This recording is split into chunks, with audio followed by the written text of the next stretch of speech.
Hi, this is a foreigner in the Philippines.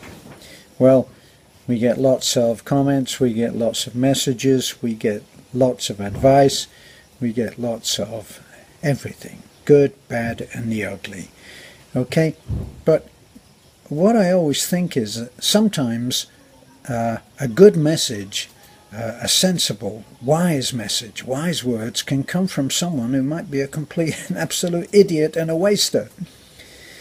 And I remember being in California, and I was with my son, and we were sitting having an ice cream outside this supermarket where they sold great ice cream.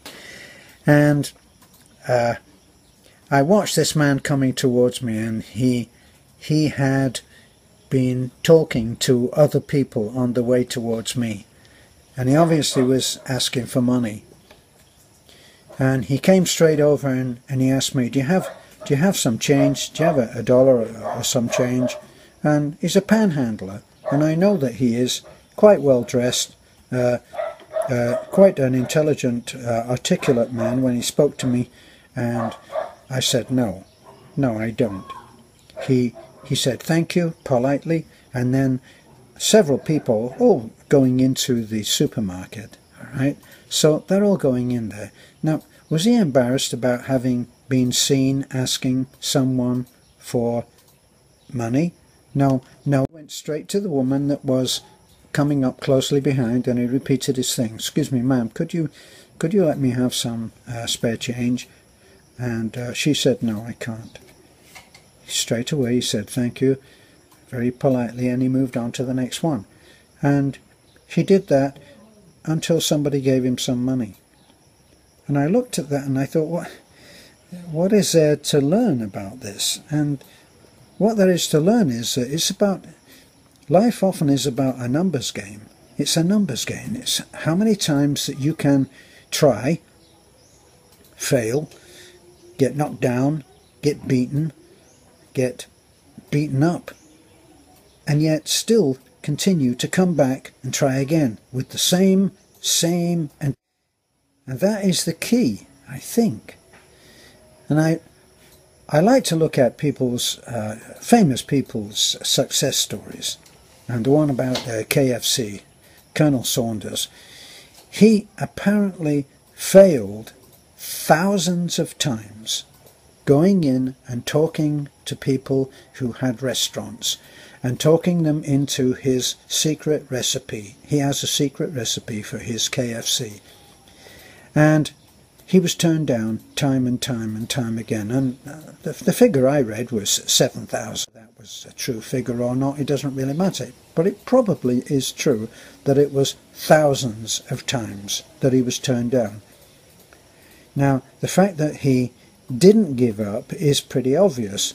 You can go to almost any country in the world and you can see a KFC franchise and it's opening. And I thought, how about I reverse engineer this? If someone said to me, I've failed, I failed miserably in my life many times, and I can usually trace it back to not failing, just giving up. Sometimes that's all that failing is. You just give up. And I thought then, well, I was sitting having a cup of coffee, and there was a fly trying to get out, and it kept flying into the window, and it didn't get out, obviously, because it flew into the window. What did it do? It kind of buzzed and tried again, and then it tried again, and it tried again, and for all I know, it might still be trying, but it never got out, but it never stopped trying.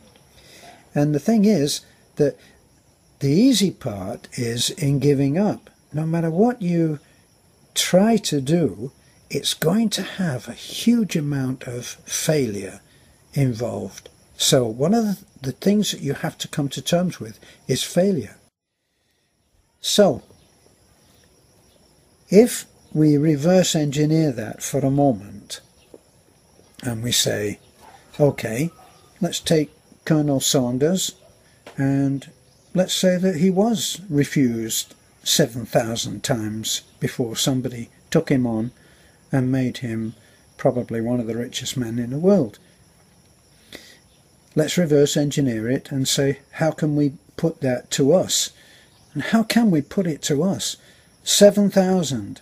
Okay, if God called you up on the phone, not that he'd need a phone, but metaphorically speaking, if he called you up and said, listen, I guarantee that whatever you decide to do, you will succeed.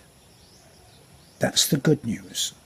The bad news, if you choose to view it that way, is that you're going to have to make 7,000 phone calls asking the same question, will you help me to do this?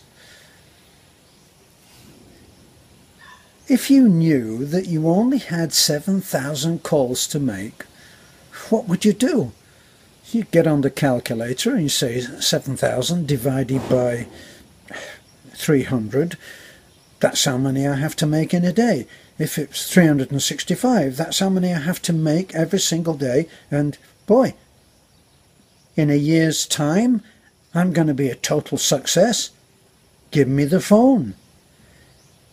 If you knew. So in other words, it's not the number of times that is daunting, it's the unknown number. It's not knowing how many you will have to do, and that's what separates us when we look at a message. How do we know that that's true? And I think I've told this story before, but I knew a family, and the boy, a young boy, I guess about Balalut's age, for some strange reason, he stopped eating. He wouldn't eat. He just picked like a little bird. And the family, in agony, watched him, and they all begged him, please, you've got to start eating. You know, this is no good. You're going to get sick. You're going to... And they didn't want to say the D word. They tried and tried, and the boy simply didn't want to eat, it seemed. And then a neighbour who used to come in and was quite an abrasive man, not somebody with a great deal of charm. And he used to come in, and he was one of those people that used to like to set the cat among the pigeons, and he would say some inflammatory remark which would get everybody upset, and then he'd walk out. Kind of neighbour that you really want to have.